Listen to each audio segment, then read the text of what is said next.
So ഇതൊരു diagrammatic representation ആണ്. Natural selection difference ട്രേറ്റുകളെ എങ്ങനെയാണ് ഓരോ രീതിയിലും ഓപ്പറേറ്റ് ചെയ്യണമെന്ന് നോക്കാം. So natural selection on different trait. ഇവിടെ നമ്മൾ എടുത്തിരിക്കുന്നത് നമ്മൾ നേരത്തെ പറഞ്ഞ പോലെ ബോഡി സൈസ്.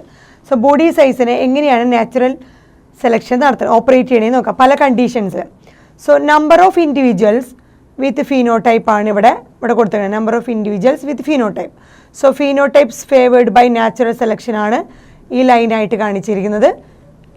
നേച്ചർ സെലക്ട് ചെയ്യുന്ന ഫീനോടൈപ്പ്. അതിൽ മീഡിയം സൈസ്ഡ് ഇൻഡിവിജ്വൽസ് ആണ് ഫേവർ ചെയ്തേക്കണേന്ന് കാണിച്ചിരിക്കണം. Medium sized individuals. അപ്പോൾ അതിനെ ഓപ്പറേറ്റ് ചെയ്യുമ്പോൾ നമ്മൾ പറഞ്ഞു ആദ്യത്തേത് സ്റ്റെബിലൈസിങ് സെലക്ഷൻ. സ്റ്റെബിലൈസിങ് സെലക്ഷനിൽ നോക്കിയേ peak gets higher and narrower. So ഇവിടെ എക്സ്ട്രീം ലാർജുമല്ല സ്മോളുമല്ല, ഇതിൻ്റെ മീഡിയം സൈസിനെയാണ് നേച്ചർ സെലക്ട് ചെയ്യണത്. സോ അങ്ങനെ ലാർജും സ്മോളിനേക്കാളും കൂടുതൽ മീഡിയം സൈസ്ഡ് ഇൻഡിവിജ്വൽസിനെ നേച്ചർ സെലക്ട് ചെയ്ത് കൂടുതൽ ഓഫ് സ്പ്രിങ്സ് നെക്സ്റ്റ് ജനറേഷനിലേക്ക് വരുമ്പോൾ ഇത് എന്ത് സെലക്ഷനാണ്? Stabilising selection. ഇത് സ്റ്റെബിലൈസിങ് സെലക്ഷനാണ് നമ്മൾ പറഞ്ഞു. ഇങ്ങനെയാണ് നേച്ചർ സെലക്ട് ചെയ്യണം, ഓപ്പറേറ്റ് ചെയ്യണമെന്ന് വെച്ചാൽ ഇവിടെ എവല്യൂഷൻ വളരെ സ്ലോ ആയിട്ട് മാത്രമേ നടക്കുള്ളൂ. വേറൊരു കേസിലാണെങ്കിൽ നോക്കിയേ ഐദർ എക്സ്ട്രീം ലാർജ് അല്ലെങ്കിൽ എക്സ്ട്രീം സ്മോളിനെ സെലക്ട് ചെയ്യണം. അപ്പോൾ നമ്മൾ പറഞ്ഞ ഡയറക്ഷൻ ഏതെങ്കിലും ഒരു ഡയറക്ഷനിൽ മാത്രം നേച്ചർ സെലക്ട് ചെയ്യണം ആ പെർട്ടിക്കുലർ ക്യാരക്ടർ എന്ന് വെച്ചാൽ.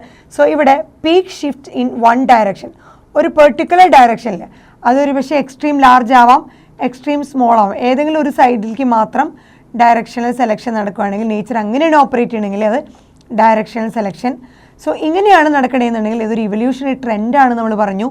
സോ ഇവല്യൂഷണറി ട്രെൻഡ് എന്ന് പറഞ്ഞാൽ ഒരു പുതിയ ഇവല്യൂഷൻ അല്ലെങ്കിൽ ഒരു പുതിയ ഒന്നുകിൽ എക്സ്ട്രീം സൈസിൻ്റെ മാത്രമുള്ള എവല്യൂഷൻ നടക്കുന്നു, അല്ലെങ്കിൽ സ്പീഷീസ് ഫോം ചെയ്യണു, അല്ലെങ്കിൽ എക്സ്ട്രീം സ്മോൾ സൈസുള്ളത് മാത്രം നേച്ചർ സെലക്ട് ചെയ്തിട്ട് അങ്ങനെ ഒരു ഇവല്യൂഷണറി ട്രെൻഡ് ഫോം ചെയ്യണം, പുതിയ സ്പീഷീസായി മാറാനുള്ള സാധ്യത. സോ ഏതെങ്കിലും ഒരു സൈസ് മാത്രം എക്സ്ട്രീം സൈസിനെ മാത്രം ഒരു സൈഡിലേക്ക് മാത്രം സെലക്ട് ചെയ്യുമ്പോൾ ഒരു പീക്ക് മാത്രം peak shifted in one direction. ഇവിടെയാണെങ്കിൽ ഹയർ ആൻഡ് നാരോവർ, അത് രണ്ടിൻ്റെയും മിഡിലുള്ളത് മാത്രം സെലക്ട് ചെയ്യണം. ഇത് ഒരു ഡയറക്ഷനിൽ മാത്രം എക്സ്ട്രീം ലാർജ് അല്ലെങ്കിൽ സ്മോളിനെ സെലക്ട് ചെയ്തുകൊണ്ട് ഡയറക്ഷണൽ സെലക്ഷൻ, ഇതൊരു ഇവല്യൂഷണറി ട്രെൻഡാണ്. മൂന്നാമത്തേത് നോക്കിയാൽ ഡിസ്റപ്റ്റീവ്. എക്സ്ട്രീം ലാർജിനെയും ഒരു പീക്കിൽ സെലക്ട് ചെയ്യുന്നു, എക്സ്ട്രീം സ്മോളിനെയും ഒരേ സമയം എക്സ്ട്രീം ലാർജ് രണ്ട് ഏരോ മാർക്ക്, ഇവിടെ ഒരു ഏരോ മാർക്ക് ഏതെങ്കിലും ഒരു സൈഡിൽ നിന്നുള്ള. സോ എക്സ്ട്രീം ലാർജും എക്സ്ട്രീം സ്മോളും രണ്ട് ഏരോ മാർക്ക് നമുക്ക് കാണാം, രണ്ട് പീക്ക് കാണാം. സോ എക്സ്ട്രീം ലാർജിനെയും എക്സ്ട്രീം സ്മോൾ സൈസിനെയും ഒരേ സമയം നേച്ചർ സെലക്ട് ചെയ്യുകയാണെങ്കിൽ രണ്ട് പീക്കുകൾ ഫോം ചെയ്യുന്നു. പക്ഷേ ഇങ്ങനത്തെ ഒരു ഇവല്യൂഷൻ അല്ലെങ്കിൽ ഇങ്ങനത്തെ ഒരു നാച്ചുറൽ സെലക്ഷൻ വളരെ റെയറായിട്ട് മാത്രമേ നടക്കുള്ളൂ എന്ന് പറയണം.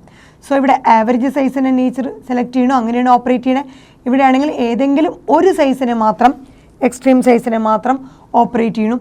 ഇവിടെ രണ്ട് എക്സ്ട്രീം സൈസുകളും ഒരേ സമയം ഓപ്പറേറ്റ് ചെയ്ത് ഡിസ്റപ്റ്റീവ് സെലക്ഷൻ അല്ലെങ്കിൽ ടു പീക്സ് ഉണ്ടാകുന്നു. ഏതിനെയാണോ നേച്ചർ സെലക്ട് ചെയ്യണേ അതിനെ മാത്രം നേച്ചർ എന്ത് ചെയ്യുന്നു, maximum number of springs produce ചെയ്ത് നെക്സ്റ്റ് ജനറേഷനിലേക്ക് കൈമാറുന്നു. സോ ഇങ്ങനെയാണ് നേച്ചർ സെലക്ട് ചെയ്യുന്നത്. പലതരത്തിലുള്ള സ്റ്റെബിലൈസിങ് ആവാം, ഡയറക്ഷണൽ ആവാം, ഡിസ്റപ്റ്റീവ് ആവാം. സോ നേച്ചർ ഒരു പെർട്ടിക്കുലർ ട്രേറ്റിനെ തന്നെ 3 തരത്തിൽ സെലക്ട് ചെയ്യുന്നു.